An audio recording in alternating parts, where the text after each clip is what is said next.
Hello my dear students, आज मैं लेके आया हूँ इलेक्ट्रोस्टैटिक्स इस लेसन का लेक्चर नंबर 5। आज के लेक्चर में इलेक्ट्रिक लाइंस ऑफ फोर्स इस टॉपिक को हम कवर करेंगे। तो चलो शुरू करते हैं। देखो, हमें पता है कि अगर एक पॉजिटिव चार्ज है, समझो यहाँ पर, तो पॉजिटिव चार्ज से इलेक्ट्रिक लाइंस ऑफ फोर्स हमेशा अवे जाते हैं, इस तरह निकलते रहते हैं, राइट। और ये है पॉजिटिव चार्ज। और अगर एक नेगेटिव चार्ज है तो इलेक्ट्रिक लाइंस ऑफ फोर्स हमेशा इसके टुवर्ड्स में आते हैं, कुछ इस तरह, राइट। तो ये electric lines of force due to a positive charge, electric lines of force due to a negative charge. अब अगर मान के चलो कि यहाँ पर हम लेते हैं कोई पॉजिटिव चार्ज है और यहाँ हम लेते हैं एक नेगेटिव चार्ज, तो अब ये दोनों एक दूसरे के ऑपोजिट में है, यानी कि एक पॉजिटिव है और एक नेगेटिव है। तो electric lines of force positive से नेगेटिव की तरफ जाते हैं, इस तरह पॉजिटिव से नेगेटिव की तरफ जाएंगे। यहाँ देखो, यहाँ पॉजिटिव से नेगेटिव की तरफ, पॉजिटिव से नेगेटिव की तरफ, इस तरह जाते हैं। तो electric lines of force originate from the positive charge and ends on the negative charge, right. यहाँ कैसे निकलेंगे? इस तरफ निकलते रहेंगे, ऐसे पॉजिटिव से बाहर ऐसे अवे जाते रहेंगे, कुछ इस तरह, या इधर ऐसे बाहर की तरफ जाते रहेंगे। यहाँ देखो, ये नेगेटिव चार्ज है तो इलेक्ट्रिक लाइंस ऑफ फोर्स कैसे हो जाए, इसके टुवर्ड्स में आते रहेंगे, ऐसे टुवर्ड्स द नेगेटिव चार्ज। यहाँ पर भी ऐसे इसके पास आते रहेंगे, इस तरफ आते रहेंगे, ठीक है। तो देखो यहाँ पर कैसे, एक पॉजिटिव चार्ज है, एक नेगेटिव चार्ज है, दो ऑपोजिट चार्ज है, तभी जो इलेक्ट्रिक लाइंस ऑफ फोर्स जाते हैं वो कुछ इस तरह दिखेगा हमें। क्लियर हो गई? सोचो, देखो यहाँ पर है ना, दोनों अलग अलग चार्जेस है, एक पॉजिटिव और एक नेगेटिव। लेकिन अगर मान के चलो कि हमने यहाँ पर लेते हैं कि सिर्फ एक पॉजिटिव चार्ज लेते हैं, समझो, तो इसके जो इलेक्ट्रिक लाइंस ऑफ फोर्स है वो कैसे आते रहेंगे। तो यहाँ पर देखो, इसके टुवर्ड्स में, और इधर भी पॉजिटिव चार्ज ले लिया मैंने, ठीक है। यहाँ पर एक पॉजिटिव चार्ज है और इधर एक पॉजिटिव चार्ज, ये पॉजिटिव चार्ज। तो देखो, इनके यहाँ से इलेक्ट्रिक लाइंस ऑफ फोर्स ऐसे बाहर जाते रहेंगे, इस तरफ ऐसे अवे जाते रहेगा, बराबर, इस तरफ अवे जाते रहेंगे। अब देखो, ये भी क्या है, ये पॉजिटिव चार्ज है, तो इसके इलेक्ट्रिक लाइंस ऑफ फोर्स क्या होना चाहिए, इससे भी अवे जाते रहना चाहिए, यानी कि कुछ ये बाहर की तरफ जा रहे हैं, ऐसे इस तरफ। देखो यहाँ पर बाहर जा रहे हैं, ठीक है। अगर कोई एक नेगेटिव, देखो यहाँ पर लेंगे, एक नेगेटिव चार्ज है और यहाँ एक नेगेटिव चार्ज है, मतलब दो चार्ज यहाँ पर ले रहे हैं हम, अलग अलग है। अब नेगेटिव वाले क्या करते हैं, हमेशा खींचते हैं, तो इनके पास कैसे रहेंगे, यहाँ पर इलेक्ट्रिक लाइंस ऑफ फोर्स इनके पास में आते रहेंगे, ऐसे इलेक्ट्रिक लाइंस ऑफ फोर्स ऐसे क्या करते रहेंगे, पास में आते रहेंगे, मतलब इनके टुवर्ड्स में आते रहेंगे। यहाँ पर इलेक्ट्रिक लाइंस ऑफ फोर्स कैसे रहेंगे, इनके पास में आते रहेंगे, मतलब ऐसे इस तरफ, या इस तरह इसके पास में जाते रहेंगे इलेक्ट्रिक लाइंस ऑफ फोर्स। तो आप समझ रहे हो यहाँ पर कैसे दोनों भी पॉजिटिव चार्ज हैं और यहाँ पर दोनों भी नेगेटिव चार्ज हैं, तो किस तरह इलेक्ट्रिक लाइंस ऑफ फोर्स उनके टुवर्ड्स में और कैसे अवे निकलते रहेंगे वो आपको यहाँ पर दिखाया जा रहा है। I hope you are understanding. लेकिन अभी समझो कि यहाँ पर एक चार्ज लेता हूँ, लेट से मैंने यहाँ ले लिया कि कोई पॉजिटिव चार्ज है, समझो। अब यहाँ से लगातार इलेक्ट्रिक लाइंस ऑफ फोर्स जाते रहेंगे, तो यहाँ बहुत सारे इलेक्ट्रिक लाइंस ऑफ फोर्स जा रहे हैं, यहाँ इस तरह जा रहा है, इधर जा रहे हैं, मान के चलो कि ऐसे चलते जा रहे हैं। So many electric lines of force goes away from the positive charge, यहाँ से बहुत सारे इलेक्ट्रिक लाइंस ऑफ फोर्स जा रहे हैं इस तरफ, ठीक है। और भी जा रहे हैं, हमने यहाँ पर ज़्यादा क्राउड दिखा देते हैं आपको, यहाँ पर कुछ इस तरह जा रहे हैं, समझो। अब लेट से एग्जांपल लेता हूँ कि यहाँ पर एक छोटा सा एरिया लेता हूँ मैं, इधर एक छोटा सा एरिया है, ये वाला एक एरिया है, और ये कोई ए पॉइंट है, समझो। तो ए पॉइंट पे छोटा सा सर्कुलर एरिया है।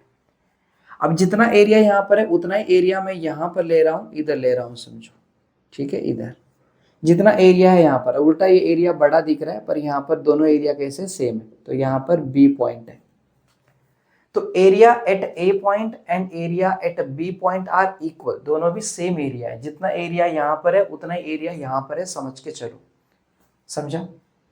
अब जरा यहाँ पर हम समझते हैं कि इलेक्ट्रिक लाइंस ऑफ फोर्स का एग्जैक्ट डेफिनेशन क्या है।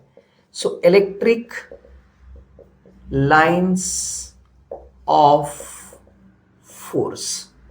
इसका एग्जैक्ट मीनिंग क्या है? देखो, एक पॉजिटिव चार्ज है, एक नेगेटिव चार्ज है। Electric lines of force positive से नेगेटिव की तरफ जा रहे हैं, तो यहाँ जो जा रहा है ना, ये है इलेक्ट्रिक लाइंस ऑफ फोर्स, और ये एक कर्व लग रहा है। क्या है ये कर्व है, ऐसे कर्व, राइट। मतलब हमें क्या समझ में आ रहा है कि अगर एक पॉजिटिव चार्ज लिया मैंने यहाँ, और यहाँ एक नेगेटिव चार्ज लिया, तो यहाँ से इस तरह एक लाइंस ऑफ फोर्स जा रहा है, तो ये क्या है? एक कर्व है, और ये जो कर्व में जा रहा है ना, यही है electric lines of force, right. अब देखो, ये जो इलेक्ट्रिक लाइंस ऑफ फोर्स है, ये जस्ट एक इमेजिनरी कर्व है, इमेजिनरी कर्व है ये। यहाँ पर सच में कोई लाइंस यहाँ पर हमें आंखों से हम देख नहीं सकते उसको, मतलब फिजिकली वो एग्जिस्ट नहीं करता, वो जस्ट एक इमेजिनरी है। और ये सब बताने वाले कौन है यहाँ पर? ये बताने वाले थे माइकल फैराडे, इन्होंने बताया था। ये जस्ट एक इमेजिनरी कर्व है। क्लियर हो रही है? अब जरा देखो, ये इलेक्ट्रिक लाइंस ऑफ फोर्स अगर जा रहे हैं तो ऑब्वियसली क्या बन रहा है यहाँ पर? आसपास के एरिया में इन चार्जेस का इफेक्ट बन रहा है, मतलब चार्जेस इफेक्ट एग्जिस्ट करता है, चार्जेस इफेक्ट एग्जिस्ट करता है। अब जो चार्जेस का इफेक्ट है उसे हम क्या बोलेंगे? इलेक्ट्रिक फील्ड कहेंगे, इलेक्ट्रिक फील्ड। तो ये आसपास के एरिया में क्या बन रहा है? इलेक्ट्रिक फील्ड बन रहा है। अब वो इलेक्ट्रिक फील्ड कौन सी डायरेक्शन में बन रहा है, कैसे पता करेंगे? तो जो भी ये कर्व है ना, यहाँ पर जो कर्व जा रहा है, लेट से मान के चलो कि यहाँ पर कोई एक पॉइंट है, समझो ये पॉइंट को मैंने बता दिया ए पॉइंट। तो अगर मैं इस ए पॉइंट पे ये जो कर्व है उसके ऊपर एक टैंजेंट निकालता हूँ, ऐसे टैंजेंट ड्रॉ किया, ये जो टैंजेंट जा रहा है ना, ये टैंजेंट बताएगा इलेक्ट्रिक फील्ड का डायरेक्शन। इलेक्ट्रिक फील्ड की जो स्ट्रेंथ है, जो उसकी वैल्यू है, उसे कहते हैं इलेक्ट्रिक फील्ड इंटेंसिटी, और दिखाते ई वेक्टर से, जो कि हम इससे पहले के लेक्चर में कवर किए, राइट। तो अब जरा देखो कि यहाँ इस पॉइंट पे इलेक्ट्रिक फील्ड बनेगा, और इलेक्ट्रिक फील्ड का डायरेक्शन क्या होगा? ये होगा, this is electric field E vector. मतलब ये जो कर्व लाइन है, जो कि इमेजिनरी कर्व लाइन है, उसे कहते हैं इलेक्ट्रिक लाइंस ऑफ फोर्स। और उस लाइन पे कहीं पर भी किसी भी पॉइंट पे, अब इधर एक पॉइंट लिया मैंने, उस पर टैंजेंट ड्रॉ किया। एक काम करो, यहाँ पर एक पॉइंट है, इस पे मैं टैंजेंट ड्रॉ कर लिया, ठीक है। तो अगर कर्व के ऊपर किसी पॉइंट पे आप टैंजेंट ड्रॉ करते हो, तो वो टैंजेंट इलेक्ट्रिक फील्ड का डायरेक्शन दिखाता है। समझ में आ गया? तो यहाँ इसका डेफिनेशन हम कह सकते हैं। डेफिनेशन क्या बताया? देखो, इसका डेफिनेशन बताते हैं। Electric lines of force, electric lines of force is defined as the curve, is defined as the curve। ये क्या है? जस्ट एक कर्व है, सच दैट, ये ऐसी कर्व है such that tangent to any point on this curve represent curve is the direction of electric field। क्या है? ये जो कर्व है, ये कर्व के ऊपर किसी एक पॉइंट पे अगर आप टैंजेंट ड्रॉ करते हो, तो वो जो टैंजेंट है वो उसका इलेक्ट्रिक फील्ड का डायरेक्शन बताता है। समझ में आ गया? तो देखो, अगर आप यहाँ पर एक कर्व देख रहे हो, इसके ऊपर टैंजेंट ड्रॉ करो ऐसे, तो ये वाले पॉइंट पे इलेक्ट्रिक फील्ड का डायरेक्शन ये टैंजेंट बता रहा है। क्लियर हो गई? तो इतनी बातें आपको समझ में आ गया। इलेक्ट्रिक लाइंस ऑफ फोर्स का डेफिनेशन समझ में आ गया। अब इसके हम कैरेक्टरिस्टिक्स पढ़ते हैं स्टेप बाय स्टेप। अब जरा इस एरिया में जरा देखो, यहाँ पर देखो, ये जो एरिया है ना, जितना एरिया यहाँ पर है उतना ही एरिया यहाँ पर है। दोनों एरिया सेम है, लेकिन इस एरिया में से इलेक्ट्रिक लाइंस ऑफ फोर्स कितने हैं? देखो, 1 2 3 4 5 6, इसको भी काउंट करोगे तो 7 हो जाएगा। 1 2 3 4 5 6 7 ऐसे कुछ आ रहा है। एक बार चेक करते हैं। 1 2 3 4 5 6 7 8 थोड़ा कॉर्नर में जा रहा है, लेकिन देखो जितना एरिया यहाँ पर है उतना ही एरिया यहाँ पर है, लेकिन इसमें कितने जा रहे हैं? 1 2 3 जा रहे हैं। ये तो लास्ट कॉर्नर पे जा रहा है। यानी कि आप एक बात नोटिस कर सकते हो, इस एरिया में इलेक्ट्रिक लाइंस ऑफ फोर्स का जो डेंसिटी है, जो उनका क्राउड है वो ज्यादा है, और यहाँ पर क्राउड बहुत ही कम है। यहाँ पर electric lines of force widely separated है एक दूसरे के साथ, और यहाँ पर इलेक्ट्रिक लाइंस ऑफ फोर्स पूरा क्राउडेड है। मतलब इधर जो भी इलेक्ट्रिक फील्ड बनेगा वो ज्यादा रहेगा, और इलेक्ट्रिक फील्ड जो यहाँ बनेगा वो कम रहेगा। ये इलेक्ट्रिक लाइंस ऑफ फोर्स है कि ये सब इधर इस तरफ जा रहे हैं, राइट। तो electric field in A area और electric field in B area, इन दोनों के कंपैरिजन में ये ज्यादा है, ये कम है। समझ में आ रही है मेरी बात? ये इस तरह होता है। आई थिंक आपको यहां तक तो समझ में आ गया। अब हम क्या करेंगे, इसकी कैरेक्टरिस्टिक को समझ लेते हैं स्टेप बाय स्टेप करके। तो देखो फर्स्ट कैरेक्टरिस्टिक देखते हैं।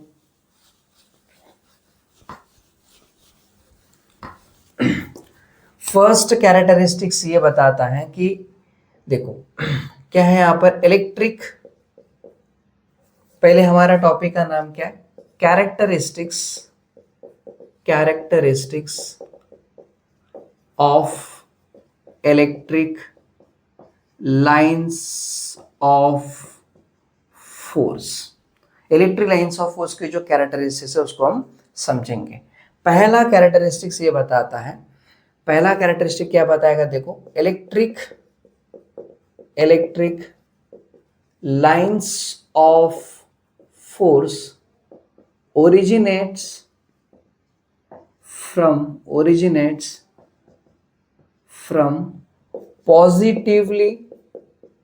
positively charged object and end on negatively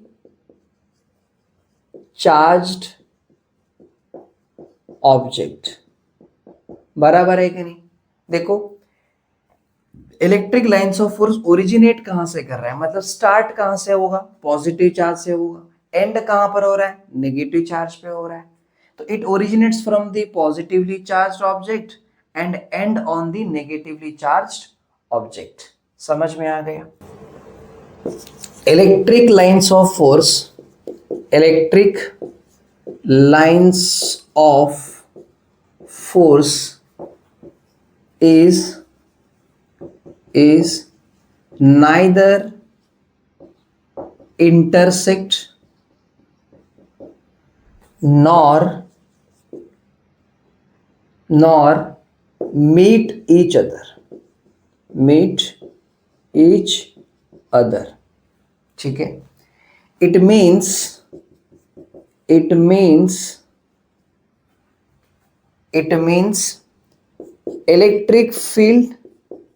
electric field has two directions at a single point, मतलब समझते हैं। देखो अभी यहां पर एक पॉजिटिव चार्ज, आप ये जो दिख रहा है ना, इसको शॉर्ट में यहां पर समझ लेते हैं। ये पॉजिटिव चार्ज था और ये नेगेटिव चार्ज था, राइट। यहां पर क्या है, negative charge. Electric lines of force यहां से कुछ इस तरफ गया, मतलब कुछ ऐसे कर्व में जा रहा है, राइट। लेट्स से यहां पर देखो एक पॉइंट है, समझो पॉइंट ए है। पहले ये बात समझ लो, इलेक्ट्रिक लाइंस ऑफ फोर्स एक दूसरे के ना तो इंटरसेक्ट करेंगे और ना ही दूसरे को मिलेंगे। इंटरसेक्ट करने का मतलब क्या, देखो अभी यहाँ पर इलेक्ट्रिक, ये पॉजिटिव चार्ज लिया, नेगेटिव चार्ज लिया, और इलेक्ट्रिक लाइंस ऑफ फोर्स ऐसे निकल के यहाँ पर जा रहे हैं। अभी देखो इधर से जा रहे हैं, समझो ऐसे जा रहे हैं, है ना, ये इस तरफ जाते हुए आपको दिख रहे हैं। तो ये आपस में है ना, ये दोनों भी लाइंस ऐसे इंटरसेक्ट नहीं करेंगे। मतलब एक लाइन देखो अभी पॉजिटिव चार्ज है, समझो एक लाइन ऐसा चला गया तो दूसरा ऐसा नहीं जाएगा। अगर एक लाइन ऐसे चला गया तो ऐसा नहीं जाएगा। मतलब एक लाइंस ऑफ फोर्स अगर यहां से निकल के जा रहे हैं इस तरफ, तो अब मान के चलो कि देखो ये दो निकल गए, तीसरा वाला इनके साथ ऐसे इंटरसेक्ट नहीं करेंगे, मतलब आपस में कुछ इस तरह का इंटरसेक्ट नहीं करेंगे। और दूसरी बात, आपस में मिलेंगे भी नहीं। मतलब क्या हुआ कि इलेक्ट्रिक लाइंस ऑफ फोर्स यहां से निकल के इधर गया, तो दूसरा लाइन यहां से जाकर फिर ऐसे मिलते हुए ऐसे नहीं जाएगा, मतलब आपस में एक दूसरे के ऊपर ओवरलैप नहीं होंगे। दूसरा, एक दूसरे के साथ ऐसे इंटरसेक्ट नहीं करेंगे, मतलब ऐसे कट नहीं करेंगे। देखो ऐसे इंटरसेक्ट नहीं करेंगे, ये नहीं हो पाएगा। और एक लाइन जा रहा है तो दूसरा उनके साथ में मिलके ऐसे नहीं जाएंगे, मतलब एक दूसरे के साथ मिलेंगे भी नहीं और इंटरसेक्ट नहीं करेंगे। इसका मतलब क्या हो रहा है कि जब एक इलेक्ट्रिक लाइन ऑफ फोर्स जा रहा है तो वो इलेक्ट्रिक फील्ड का डायरेक्शन दो दिखाता है। कैसे, जरा देखो। लेट्स से मान के चलो कि हमारा यहाँ पर electric line of force positive से लेके नेगेटिव की तरफ जा रहा है। तो अभी यहाँ पर एक पॉइंट होगा, ये वाला पॉइंट लिया ए पॉइंट। अब इस पॉइंट पे मैं टेंजेंट ड्रॉ करता हूं, तो देखो इलेक्ट्रिक लाइंस ऑफ ऐसे जा रहे हैं ना, तो मैं इसके ऊपर टेंजेंट ड्रॉ किया कुछ इस तरफ ऐसे। तो देखो ए पॉइंट पे इलेक्ट्रिक फील्ड का डायरेक्शन कुछ इधर दिखा रहा है, और यही देखो अभी यहां पर है ना, ये ऐसे नीचे की तरफ जा रहा है। नीचे की तरफ मतलब यहां पर देखो अब नीचे की तरफ जा रहा है, तो इसी पॉइंट पे एक टेंजेंट यहां ड्रॉ कर लेता हूं। एक तो ऊपर की तरफ जा रहा है और एक तो नीचे की तरफ जा रहा है ना। तो इलेक्ट्रिक फील्ड का देखो यहां पर इसका डायरेक्शन क्या होगा, मान के चलो ये ए पॉइंट ही है ना, तो ये ई ए वेक्टर हो गया। तो उसका जो यहां पर अभी लेट से यहां देखो अभी इलेक्ट्रिक लाइंस ऑफ फोर्स जा रहा है, अब इधर जा रहा है। अब अगर इसके तरफ निकालोगे तो टेंजेंट ऐसे निकलेगा, इस लाइंस ऑफ फोर्स। अभी यहां पर नेगेटिव चार्ज है तो कर्व ऐसे जा रहा है, ऐसे नीचे की तरफ। तो अगर आप यहां देखोगे ऐसे तो ये इस तरफ जाएगा, अगर वो यहां देखना है तो कुछ इस तरफ जाएगा, इधर टेंजेंट निकालोगे इस डायरेक्शन में, इस तरफ। समझ रहे हो। तो यहां पर इलेक्ट्रिक फील्ड का क्या हो रहा है, दो वेक्टर क्वांटिटी बन रही है, एक इस तरफ एक इस तरफ। क्योंकि वो जा रहा है अकेला, तो उसे आप क्या करोगे, यहां पर उसके यहां पर दो टेंजेंट निकालोगे, एक इस डायरेक्शन में और एक इस डायरेक्शन में। समझा। अब अगर ये नेगेटिव होता तो ऐसे निकाल लेते, अभी पॉजिटिव है तो ऐसे निकाल रहे, इसके लिए निकाल रहे तो ये नेगेटिव है तो इस तरफ होगा, है कि नहीं। यहां पर तो क्या हो रहा है कि electric field has two direction at a single point, एक सिंगल पॉइंट के पास दो वेक्टर नोटेशन होगा। समझ में आ रही है मेरी बात, क्लियर हो गई। ये था हमारा सेकेंड कैरेक्टरिस्टिक्स। ऐसे हम क्या करेंगे, थर्ड फोर्थ ऐसे आगे देखेंगे।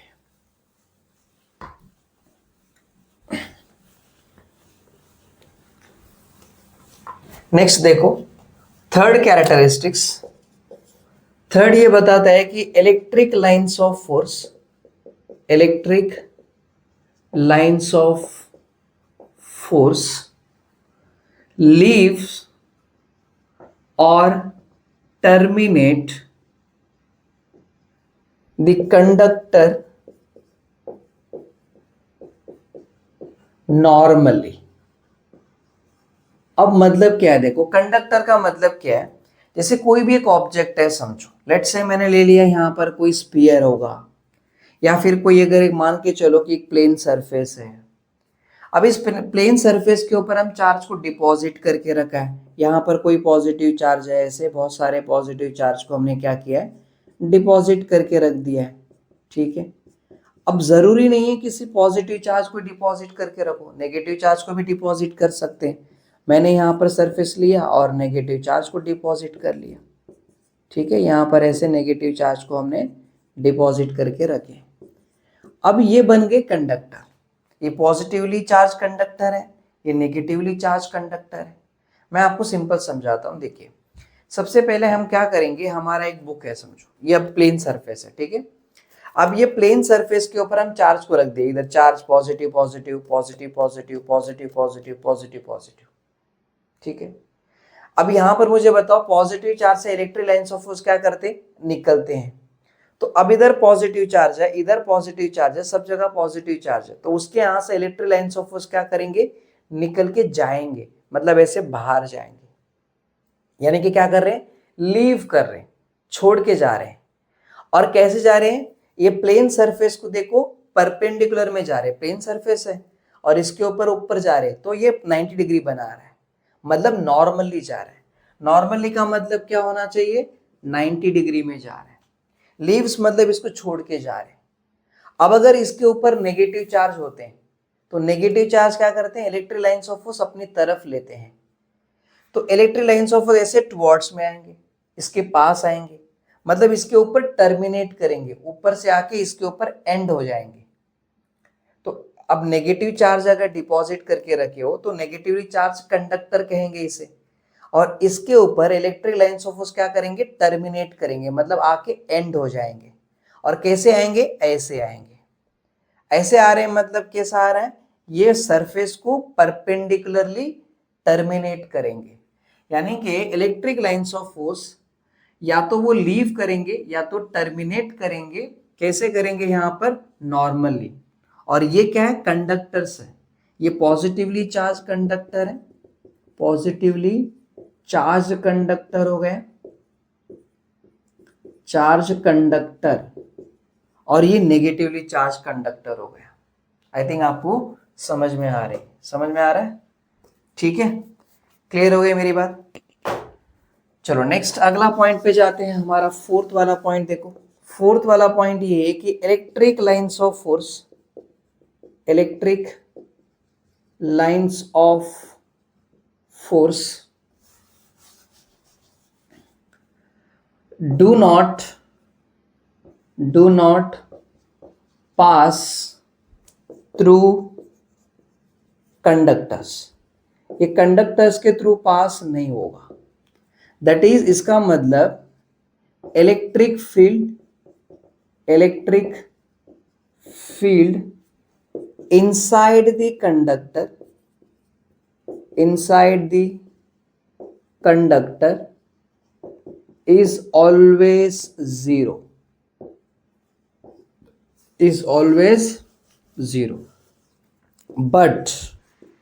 but they pass through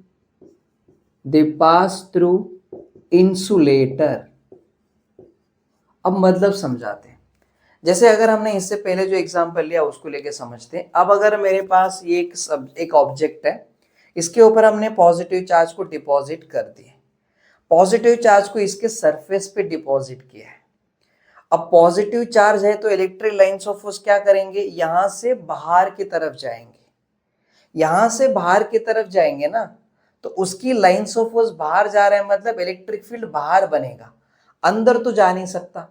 हम सरफेस के क्या किया है, यहाँ पर ऊपर चार्ज को डिपॉजिट किया है, तो ऊपर जाएंगे, अंदर तो नहीं जाएगा, तो अंदर इलेक्ट्रिक फील्ड क्या होगा, जीरो, क्योंकि अंदर इलेक्ट्रिक लाइंस ऑफ फोर्स जाएंगे ही नहीं, वो तो ऊपर जा रहे हैं, सरफेस के ऊपर हमने चार्ज को डिपॉजिट किया है तो ऊपर जा रहे हैं। समझ में आ रही है मेरी बात। अगर आप नेगेटिव चार्ज को भी रखते, समझो इसके ऊपर आप नेगेटिव चार्ज को रख दो, जैसे ये प्लेन सरफेस है, इसके ऊपर हमने क्या किया, नेगेटिव चार्ज को रख देते हैं, ये सारे नेगेटिव चार्जेस समझो, ठीक है, ऐसे नेगेटिव चार्जेस है। तो इधर इलेक्ट्रिक लाइंस ऑफ फोर्स क्या करेंगे, इसके टुवर्ड्स में आएंगे, लेकिन अंदर थोड़ी जाएंगे, सरफेस के अंदर तो नहीं जाएंगे ना, ये तो बंद है, इसके ऊपर आएंगे। तो या तो इलेक्ट्रिक लाइंस ऑफ इसके टुवर्ड्स में आएंगे या तो अवे जाएंगे। पॉजिटिव चार्ज रहेंगे तो अवे जाएंगे, नेगेटिव चार्ज रहेंगे तो टुवर्ड्स में आएंगे। पर अंदर की जो इलेक्ट्रिक फील्ड है वो क्या रहेगा, जीरो। इसे कंडक्टर क्यों कहेंगे, क्योंकि इसके ऊपर हमने चार्ज को डिपॉजिट करके रखे हैं, इसके ऊपर चार्ज रखे हुए, या तो पॉजिटिव चार्ज रखे हैं या तो नेगेटिव चार्ज रखे, इसलिए कंडक्टर हो गया। अब एक कंडक्टर है समझो, यहां से इलेक्ट्रिक लाइंस ऑफ फोर्स जाएंगे बाहर। अब मान लो ये पॉजिटिव पॉजिटिव कर देता हूं मैं, सारे क्या है, पॉजिटिव पॉजिटिव है, तो इलेक्ट्रिक लाइंस ऑफ फोर्स बाहर जाएंगे ऐसे, और सामने कोई इंसुलेटर रख दो, मतलब कोई ऐसा ऑब्जेक्ट जिसके ऊपर कोई चार्ज ही नहीं है वो रख दो, तो लाइंस ऑफ फोर्स उसके अंदर से जाएंगे कि नहीं बाहर। सामने इंसुलेटर रख दिया हमने, तो लाइंस ऑफ फोर्स क्या कर रहे हैं, उसके यहां से पास होके जा रहे हैं। समझ में आ रही है। तो मतलब electric lines of force do not pass through the conductors, conductor के थ्रू पास नहीं होगा, क्योंकि कंडक्टर के ऊपर जो भी चार्ज होते हैं वो लाइंस ऑफ फोर्स या तो बाहर निकालेंगे या तो टुवर्ड्स में लेंगे, लेकिन अंदर इनसाइड में लाइंस ऑफ फोर्स नहीं जाएंगे। तो inside electric field inside the conductor is always zero, अंदर इलेक्ट्रिक फील्ड क्या रहेगा, जीरो रहेगा। और दूसरा, but they pass through insulator. अब जीरो कैसे रहेगा, अब एग्जांपल लेके समझता हूं। जैसे मान के चलो कि इसके ऊपर चार्ज आपने रखा है, ठीक है, पॉजिटिव चार्ज रखा है, तो आप मुझे बताओ अगर ये पॉजिटिव चार्ज है, जितनी लाइंस ऑफ फोर्स यहां जाएंगे उतनी लाइंस ऑफ फोर्स इधर भी जाएंगे। आप समझ रहे हो मेरी बात को? अब ये ऑब्जेक्ट है, इसके ऊपर हमने पॉजिटिव चार्ज को रख दिए, तो जितनी लाइंस ऑफ फोर्स यहां से निकलेंगे उतनी लाइंस ऑफ फोर्स इधर भी तो निकलेंगे। अब जितना यहां निकलेंगे उतना यहां निकलेंगे, यानी कि इलेक्ट्रिक लाइंस ऑफ फोर्स जितना इधर जा रहे उतना इधर जा रहे, यानी कि इक्वली क्या हो गया, ऑपोजिट हो गया। तो मुझे बताओ, हम मैथमेटिकल मेथड में क्या पढ़े कि जितने जो वेक्टर अगर यहां पर 4 मीटर का है समझो, इधर भी 4 मीटर का है, इक्वल एंड ऑपोजिट डायरेक्शन में तो रिजल्ट क्या रहेगा, 0 रहेगा। तो दोनों में क्या होता है, सब्ट्रैक्शन होगा तो 0। तो इलेक्ट्रिक फील्ड यहां क्या होगा, यहां होगा 0। अच्छा, अगर नेगेटिव चार्ज रखे होते तो नेगेटिव चार्ज रखा होता समझो, तो जितनी लाइंस ऑफ फोर्स यहां आ रहा है उतनी लाइंस ऑफ फोर्स यहां से भी तो आएगा ना। समझ रहे हो आप मेरी बात को? अगर ये ऑब्जेक्ट मैंने यहां रख दिया है ऐसे, तो जितनी लाइंस ऑफ फोर्स इधर आ रहे हैं उतनी लाइंस ऑफ फोर्स यहां से भी आएंगे। ऐसे इस तरफ देखो ऐसे आ रहे हैं, मैं इसके ऊपर नेगेटिव चार्ज को डिपॉजिट कर लिया है, तो जितनी लाइंस ऑफ फोर्स यहां पर आएंगे उतनी लाइंस ऑफ फोर्स इधर से भी आएंगे। तो देखो 3 इधर से आ गए, 3 इधर से आ गए, इलेक्ट्रिक फील्ड कितना रहेगा, 0। तो यानी कि कंडक्टर का मतलब ये है कि कंडक्टर का मतलब ये कि या तो पॉजिटिव चार्ज डिपॉजिट कर दो या तो नेगेटिव चार्ज डिपॉजिट कर दो। और अगर पॉजिटिव चार्ज आपने डिपॉजिट कर दिया है तो जितने लाइंस ऑफ फोर्स यहां से बाहर निकलेंगे उतना ही इधर भी निकलेंगे, तो इक्वल अमाउंट इधर इधर जा रहा है, तो रिजल्ट क्या रहेगा, 0। जितना इधर उतना इधर। अगर नेगेटिव चार्ज को डिपॉजिट कर दिए तो जितना लाइंस ऑफ फोर्स अंदर आएंगे उतना इधर से भी आएंगे, रिजल्ट क्या होगा, जितना इधर इतना उधर, सब्ट्रैक्शन होगा और रिजल्ट 0। यानी कि कंडक्टर के अंदर इलेक्ट्रिक फील्ड क्या होगा, हमेशा 0 रहेगा। लेकिन अगर समझो अब ये कंडक्टर है, इसके ऊपर पॉजिटिव चार्ज डिपॉजिट किया है हमने, और यहां से लाइंस ऑफ फोर्स निकल के जा रहे हैं, इधर इसके तरफ जा रहे हैं और इधर भी जा रहा है ना, इधर भी जा रहे हैं और इधर भी जा रहे हैं। अब मैंने कोई एक ऑब्जेक्ट लाके रख दिया, जैसे मान के चलो कि मैंने यहाँ पर एक ऑब्जेक्ट लाके इधर रख दिया, इस पे मैंने कोई चार्ज को डिपॉजिट नहीं किया है, ये खाली इंसुलेटर है, मैंने इधर रखा है, और ये कंडक्टर है क्योंकि इसके ऊपर पॉजिटिव चार्ज को डिपॉजिट किया है।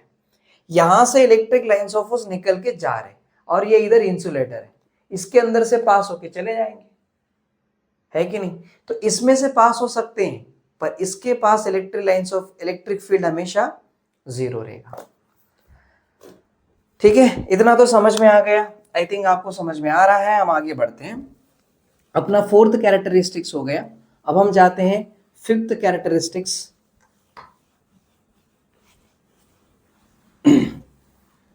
देखो 5th कैरेक्टरिस्टिक्स क्या बताता है, ये कहता है कि, एक minute, electric lines of force ने हम टॉपिक बना लेते हैं magnitude of electric field intensity is proportional to the electric lines of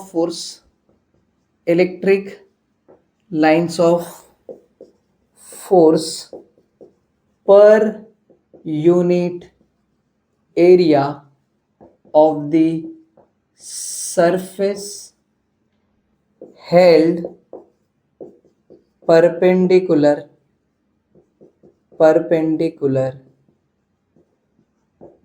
to the field। मतलब क्या, देखो अभी जरा यहां पर देखो कि अगर हमने यहां पॉजिटिव चार्ज लिया है समझो, अब इलेक्ट्रिक लाइंस ऑफ फोर्स लगातार क्या कर रहे हैं, यहां पर जा रहे हैं, और यहां पर कोई एरिया है, इसमें से कितने लाइंस ऑफ फोर्स निकल के गए, जो भी लाइंस ऑफ फोर्स है, ठीक है, अपॉन इसका एरिया कितना है, और एरिया क्या बोल रहे हैं कि पर यूनिट एरिया समझ के चलो, मतलब 1 सेंटीमीटर स्क्वायर या 1 मीटर स्क्वायर, यानी कि इसकी वैल्यू हम 1 लेंगे।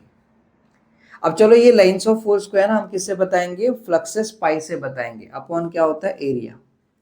यानी कि जितने फ्लक्स अपॉन एरिया, एरिया कितना ले रहे हैं हम, 1 ले रहे हैं, तो यहां पर आ गए ये 1। अब इसका मतलब देखो यहां पर ये कितना आ रहा है, पाई आ रहा है। अब नीचे का वैल्यू तो 1 हो गया, हम यूनिट एरिया कह रहे हैं, यूनिट एरिया मतलब 1 समझ के चलो। अगर ये 1 हो जाएगा तो सिर्फ पाई बचेगा। पाई मतलब क्या, फ्लक्सेस यानी कि इलेक्ट्रिक लाइंस ऑफ फोर्स। कितने इलेक्ट्रिक लाइंस ऑफ फोर्स इस एरिया से नॉर्मली पास होके जा रहे हैं, यानी कि परपेंडिकुलरली पास होके जा रहे हैं, वो बताएगा कि इसमें कितनी इलेक्ट्रिक फील्ड इंटेंसिटी बनेगी। देखो इसमें इलेक्ट्रिक फील्ड इंटेंसिटी बनेगी मतलब ये एरिया के अंदर क्या होगा, इस चार्ज का इफेक्ट होगा, मतलब उसकी स्ट्रेंथ होगी, और वो स्ट्रेंथ किसको प्रोपोर्शनल है, proportional to the electric field intensity per unit area. अब अगर यूनिट एरिया हम 1 ले लेते हैं तो इसका मतलब प्रोपोर्शनल टू दी फ्लक्सेस।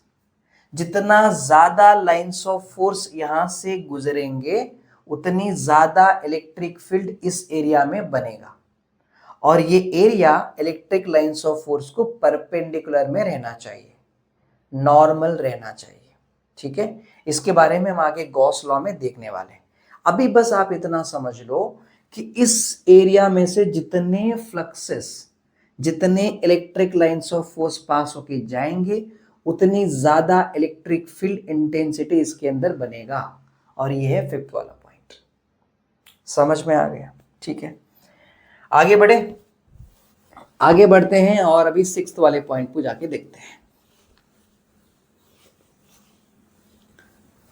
देखो अभी यहां पर इसको बताया था ना हमने, यहां पर देखो इसमें से, इसमें हमने देखा कितने लाइंस ऑफ फोर्स जा रहे हैं, यहां पर बहुत ज्यादा जा रहे हैं, इधर देखो इसमें से कम जा रहे हैं। तो ज्यादा electric fluxes, electric lines of force इस एरिया में, तो इसमें इलेक्ट्रिक फील्ड ज्यादा बनेगा। इसमें देखो इलेक्ट्रिक फील्ड कैसे यहाँ पर कम बनेगा, क्योंकि यहाँ पर कम लाइंस ऑफ फोर्स गए हैं। समझ में आ गया? ठीक है, चलो यहाँ पर एक 6 वाले पॉइंट को समझते हैं। 6 वाला पॉइंट ये बताता है कि electric lines of force, electric lines of force are crowded, are crowded in the region, in the region where electric intensity is large। देखो अब यहां पर इलेक्ट्रिक इंटेंसिटी ज्यादा है, इधर इलेक्ट्रिक इंटेंसिटी कम रहेगा, है ना। इधर ज्यादा क्यों है, क्योंकि इधर इलेक्ट्रिक लाइंस ऑफ फोर्स का क्राउड ज्यादा है, इधर इलेक्ट्रिक लाइंस ऑफ फोर्स का क्राउड कम है। तो हमें एक बात तो समझ में आ रहा है, जहां पर इलेक्ट्रिक इंटेंसिटी ज्यादा है उधर इलेक्ट्रिक लाइंस ऑफ फोर्स का क्राउड ज्यादा है, और जहां पर इलेक्ट्रिक फील्ड इंटेंसिटी कम है, मतलब जहां पर चार्ज का असर कम है, वहां पर लाइंस ऑफ फोर्स कम है। बराबर कि नहीं? तो देखो यहां पर इलेक्ट्रिक लाइंस ऑफ फोर्स का क्राउड क्या है, ज्यादा है। ऐसे हम 7th वाला पॉइंट बना लें। देखो electric lines of force are widely separated, widely separated in the region, in the region where electric intensity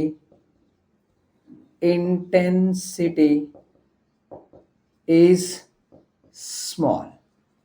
देखो इधर इलेक्ट्रिक इंटेंसिटी क्या है, कम है, और यहां पर इलेक्ट्रिक लाइंस ऑफ फोर्स कैसे हैं, ऐसे फैल गए, मतलब वाइडली सेपरेटेड हो गए, एक दूसरे से क्या कर रहे हैं, दूर चले गए ऐसे।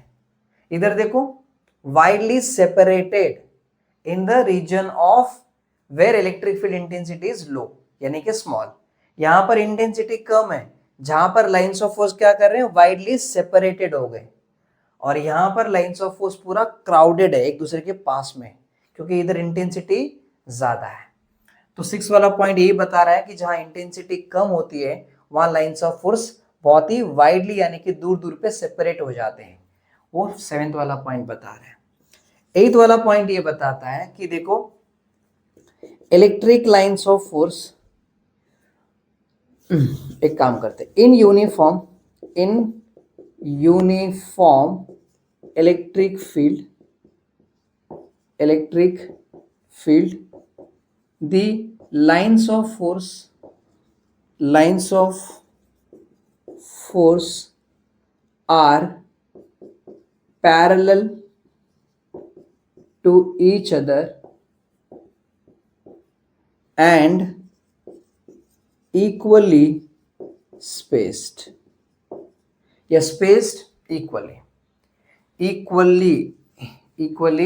spaced।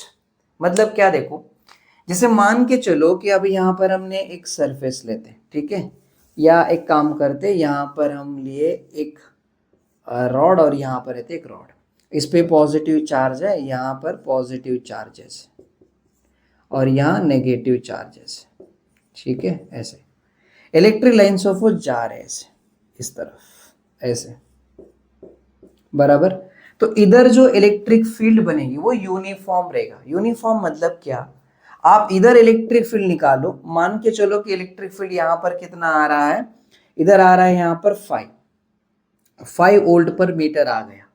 इधर इलेक्ट्रिक फील्ड कितना आएगा, इधर भी आएगा 5 वोल्ट पर मीटर आएगा। इधर इलेक्ट्रिक फील्ड कितनी आएगी, 5 वोल्ट पर मीटर। इधर भी कितना आएगा, 5 वोल्ट पर मीटर। मतलब इसमें किसी भी पॉइंट पे, आप ये पॉइंट ले लो, ये पॉइंट ले लो, ये पॉइंट ले लो, कोई भी पॉइंट पे जाके देखोगे तो इलेक्ट्रिक फील्ड क्या है, यूनिफॉर्म है, मतलब कांस्टेंट है, सेम है सब जगह पे। ऐसे टाइम पे इलेक्ट्रिक लाइंस ऑफ फोर्स कैसे रहेंगे, एक दूसरे को पैरेलल में रहेंगे। ऐसे कैसे रहेंगे, एक दूसरे को पैरेलल में रहेंगे। और दूसरी बात, इनके बीच में जो गैप है वो गैप सेम होगा। मतलब अगर ये गैप 5 सेंटीमीटर का है तो ये भी 5 सेंटीमीटर का होगा और इधर भी कितना होगा, 5 सेंटीमीटर होगा। यानी कि यूनिफॉर्म इलेक्ट्रिक फील्ड में, in uniform electric field the lines of force are parallel to each other, एक दूसरे को पैरेलल में रहेंगे। एंड इक्वली स्पेस्ड, वो दोनों कैसे रहेंगे, इक्वली सेपरेटेड बोलो या सिर्फ इक्वली सेपरेटेड, ठीक है। इक्वली क्या रहेंगे, सेपरेटेड रहेंगे। तो ये है characteristics of electric lines of force. तो अभी आपको इलेक्ट्रिक लाइंस ऑफ फोर्स का डेफिनेशन और उसका डायरेक्शन कैसे देखते हैं, इलेक्ट्रिक फील्ड का डायरेक्शन कैसे देखते हैं, और इसका इलेक्ट्रिक लाइंस ऑफ फोर्स का जो कैरेक्टरिस्टिक्स है वो हमने कवर किया। हम अगले लेक्चर में मिलेंगे, तब तक के लिए जय Hind, thank you so much.